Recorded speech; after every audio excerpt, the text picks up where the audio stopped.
Le programme VLIR UOS, en collaboration avec les universités flamandes de Belgique CUI, conscient de la dégradation des sols et de l'insécurité alimentaire, a mis en place le projet SADER, sécurité alimentaire dans les régions densément peuplées, sous climat changeant et à forte population dans les provinces du Nord. Sur le plan du développement, SADER vise les objectifs de renverser les tendances vers l'insécurité alimentaire des ménages à travers une intensification des systèmes de production, une optimisation des chaînes de valeur et une gestion durable des ressources naturelles. Les responsables et chercheurs de ce projet ont organisé une visite de restitution des résultats de recherche de cette saison en présence des autorités administratives, agricoles et des populations cultivatrices en date des 12 et 13 février 2020 sur les sites expérimentaux de Matongo et Gashikanoa. Le professeur Jean Dimouandi, responsable du projet SADER, nous précise les objectifs de cette visite qui est de restituer les résultats de recherche de cette saison dans ces régions densément peuplées du Nord. C'est dans le cadre de la restitution des activités que nous réalisons dans le cadre du projet SADER, qui est sécurité alimentaire pour le développement rural dans la région du Nord densément peuplée du Burundi, sous climat changeant. Nous avons organisé cette descente dans le but de restituer les résultats de nos recherches pour tout au moins cette saison aux populations bénéficiaires. Nous avons associé aussi l'administration, mais aussi les agents de terrain pour qu'ils puissent témoigner justement de réalisations de notre projet. Et ce projet, comme vous le savez, s'inscrit dans le cadre de l'amélioration de la sécurité alimentaire dans cette région densément peuplée. Et les résultats sont satisfaisants. Le professeur Bernadette Habonimana, responsable de ce sous-projet, nous explique les objectifs des activités effectuées sur ces deux sites, les composantes du projet et la finalité des dispositifs expérimentaux. C'était dans un objectif d'augmenter la production agricole et les rendements agricoles dans ces zones densément peuplées et sur forte pente. Parce que là, il y a des problèmes, un très grand problème d'érosion que nous avons voulu combattre pour avoir une production durable. Nous avons installé différentes techniques de lutte anti-érosive, préférentiellement la haie mixte agroforestière et combinant herbes fixatrices, en l'occurrence le banagras, un arbuste agro-fourrager, en l'occurrence le kaliandra, et des arbres Grevillea robusta. Dans le but, en fait, de casser la pente du terrain étant de 41 à 42%, respectivement ici à Gashikanoa et à Matongo. La haie mixte est une des techniques, mais nous avons aussi combiné cette haie avec des fossés isohypses, c'est-à-dire le long des courbes de niveau, pour en fait comparer les résultats, parce que le fossé, c'est une technique qui est en train d'être promue dans tout le pays, et nous voulons donc voir quelle est la meilleure technique à vulgariser. Quelle est la meilleure technique à vulgariser en termes de rendement agricole, de production agricole.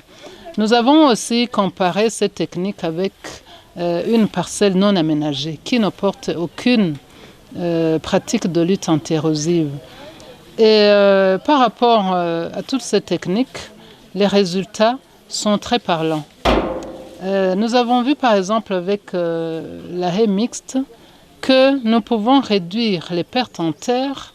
Un des paramètres mesurés, nous pouvons les réduire jusqu'à 7 tonnes, alors que dans la parcelle où nous n'avons aucune pratique de lutte anti-érosive, nous sommes à 30 tonnes par hectare et par an.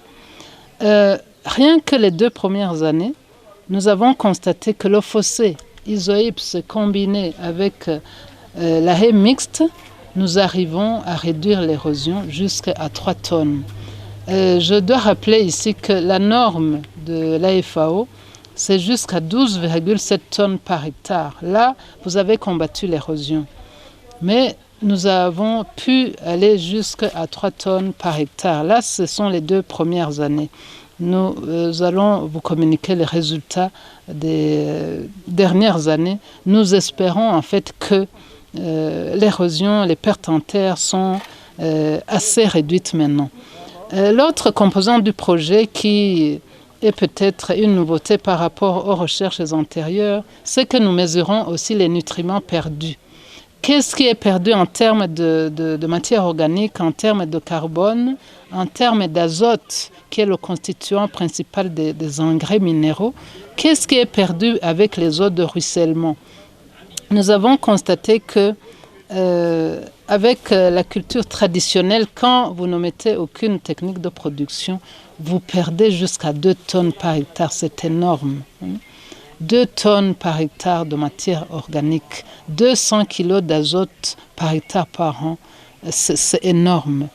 Nous pouvons donc dire que c'est un dispositif expérimental qui nous donne des résultats, disons, satisfaisants à diffuser, rien qu'avec ces 5 années, à diffuser dans le milieu agricole de Gashikanwa et de Matongo, et peut-être à extrapoler dans les autres coins du pays. Monsieur Anissé Ndaïzeye, gouverneur de Kayanza, était sur le site de Matongo Bihonge. Il a vivement apprécié le travail de recherche sur la lutte anti-érosive et d'augmentation de la production menée par les chercheurs de la FABI, car la province de Kayanza en avait tellement besoin, vu sa densité qui avoisine 1000 habitants par kilomètre carré. Nous avons vu que le site est subdivisé en beaucoup de petits champs, un site expérimental. On a vu que la protection du sol est une condition sine qua non pour augmenter la production. Effectivement, nous avons vu qu'il y a des sites où il n'y a pratiquement aucune protection. Et on nous a expliqué qu'il y a des pertes énormes, des pertes en termes de terre, en termes d'eau, mais surtout des pertes en termes d'éléments minéraux qui sont la nourriture des plantes. On a vu que le champ qui est très bien protégé, là où on a fait un fossé anti-érosif, et on a planté des plantes fixatrices, avec même des plantes qui sont de la nourriture du bétail. On a vu que la production est très importante, le rendement est très satisfaisant, de façon que la variété que l'Isaabo a donnée donne une productivité d'à peu près 5 à 6 tonnes par hectare. Ce que la population fait dans beaucoup de milliers, on n'arrive même pas à produire 1 tonne par hectare. Donc c'est une expérience pour moi qui est très importante. Dans notre province, nous avons une surpopulation, nous avons une densité très importante. Dans certaines communes, on arrive à 1000 habitants au kilomètre carré. Et la moyenne étant d'à peu près 650 habitants au kilomètre carré. C'est presque fois de la moyenne nationale. Mais avec la terre, même si elle est petite, si elle est bien organisée, si elle est bien protégée, on peut arriver à augmenter la production. Et la population peut avoir à manger, mais aussi à donner, à vendre sur le marché. Les responsables aux différents niveaux du ministère de l'Environnement, de l'Agriculture et de l'Élevage, du Bureau provincial de l'Environnement, Agriculture et Élevage, département de génie rural, sont satisfaits de cette bonne initiative des chercheurs de la FABI. Nous avons remercié beaucoup l'équipe de la faculté d'agronomie et de bioingénierie de l'Université du Burundi qui a pu organiser cette visite. Et nous avons visité ce site. Nous venons de visiter ce site expérimental où nous avons vu que ce site est subdivisé en 5 départements. Et nous avons vu que les cultures qui sont installées dans ces 5 champs sont notamment bonnes suivant la méthode de protection d'environnement qui a été installée dans chaque champ. Nous venons de voir que la méthode qui est la plus adaptée est celui qui concerne à mélanger la protection de l'environnement en installant les haies anti-érosives, mais aussi en traçant les courbes de niveau. Donc la combinaison de ces deux méthodes donne de meilleurs résultats. Je tiens à remercier vivement le projet SADER qui a contribué valablement dans les travaux de recherche qu'on a déjà menés ici, où des dispositifs expérimentaux ont été installés dans l'optique de pouvoir évaluer l'impact de l'érosion, notamment en ce qui concerne les pertes en terre sur les sols non protégés, comparablement aux sols qui sont protégés par des fossés aveugles végétalisés avec une végétalisation mixte. Je viens de constater que la production a considérablement augmenté là où le sol a été bien protégé en associant les fossés aveugles et les anti-érosives. Si on observe de l'autre côté, là où on a cultivé sans toutefois protéger le sol, nous voyons que la production n'est pas bonne, ce que je pourrais dire que il fallait que des études pareilles soient menées aussi dans d'autres localités, dans d'autres communes de la province d'Ongozi, ce qui pourra nous aider à renforcer les capacités des agriculteurs en matière de protection des sols, mais aussi à l'augmentation de la production agricole, ce qui aura comme impact positif à l'accroissement de leurs revenus.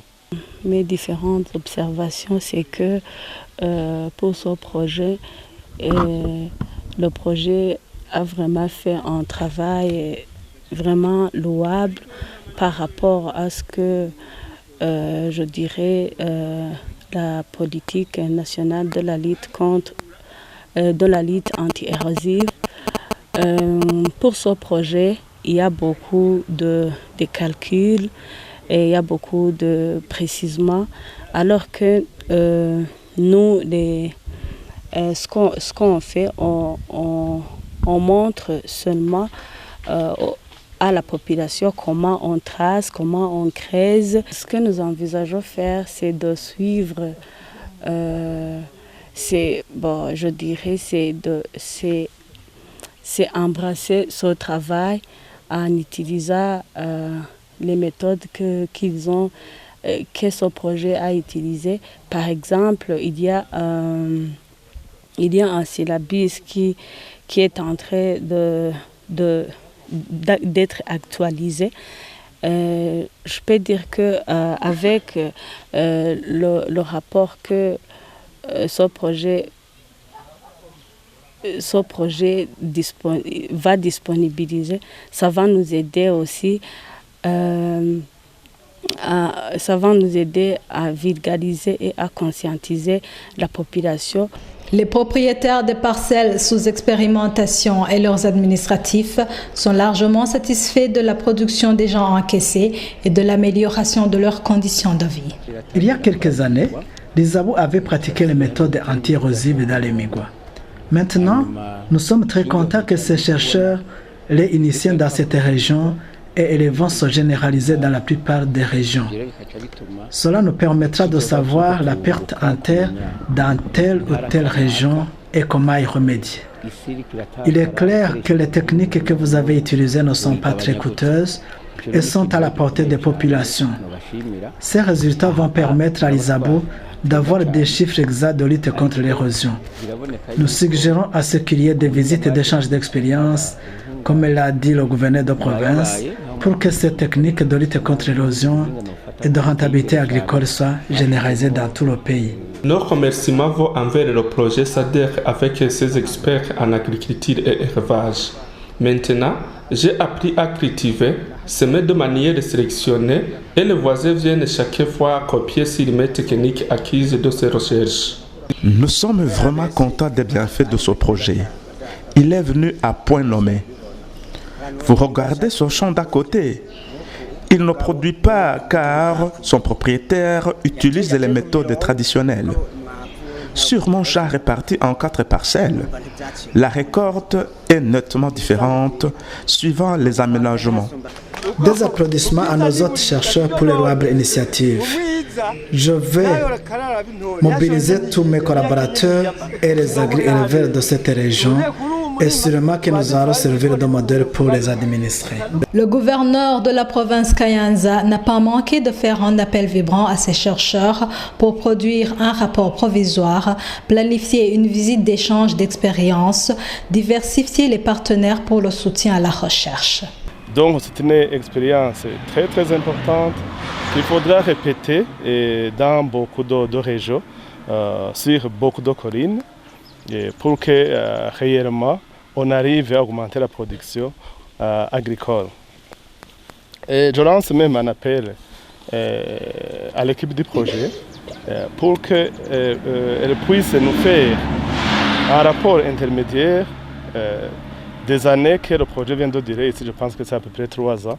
Et ce rapport intermédiaire va aider le bureau provincial d'agriculture, de l'élevage et de l'environnement, va servir pour la vulgarisation de ces meilleures techniques que nous venons de voir ici. Et autre chose que je vois qui est vraiment très importante, c'est que la faculté d'agriculture doit être appuyée. Les professeurs de la faculté ont beaucoup de connaissances. Les connaissances dont disposent ces professeurs ne devraient pas rester dans les amphithéâtres, devraient plutôt être divulguées par ces expériences de recherche pour que ces connaissances puissent être bénéfiques à toute la population burundaise. Et je demande aussi à la faculté d'agronomie, disons, de diversifier les amis, les bailleurs de fonds, pour que ces expériences puissent être, disons, divulguées dans beaucoup de régions de notre pays. Le professeur Bernadette Habonimana ne doute pas en son instant de la capacité d'appropriation des méthodes et techniques par les populations locales, car elles ont été associées à toutes les étapes. En fait, la mise en œuvre du projet, je dirais que nous avons inclus ces mécanismes même d'accompagnement. Nous les avons inclus parce que nous avons travaillé sur des propriétés d'agriculteurs qui labourent avec nous, qui plantent ces haies avec nous, qui creusent ces fossés avec nous, qui récoltent avec nous, qui appliquent les engrais et la fumure avec nous. La main-d'œuvre utilisée, ce sont des gens de la localité. Les agronomes, les moniteurs agricoles employés, ils sont de la zone et nous pensons que l'accompagnement a été intégré au fur et à mesure. Donc nous n'avons pas d'inquiétude que ce que nous avons fait ici va rester dans les livres, dans nos résultats. Nous pensons qu'il y a beaucoup de chances que ça va être appliqué. La démarche est rassurante au niveau des analyses de laboratoire et de la diffusion des résultats de recherche. La recherche des financements est aussi un impératif pour une réelle pérennisation de la recherche-action. Nous sommes confiants que notre démarche sera bien capitalisée par les bénéficiaires. Pourquoi? Parce que ils ont été témoins que la mise en place de ce dispositif ne demande pas beaucoup de moyens, mis à part ce qui est demandé pour des analyses de laboratoire. Mais autrement, en fait, le dispositif lui-même ne demande pas beaucoup, donc c'est juste une technique qu'ils vont adopter. Mais nous espérons que nous obtiendrons des appuis financiers, je veux dire, pour qu'on puisse multiplier d'autres essais dans d'autres terroirs pour que ceux qui ont d'autres difficultés en fait de mise en culture sous pente puissent effectivement adopter avec facilité ce dispositif. Et nous pensons alors que la pérennisation viendra du fait que non seulement les chercheurs ont été formés, familiarisés avec le dispositif, mais aussi les producteurs vont les adopter en fait dans leur technique culturelle.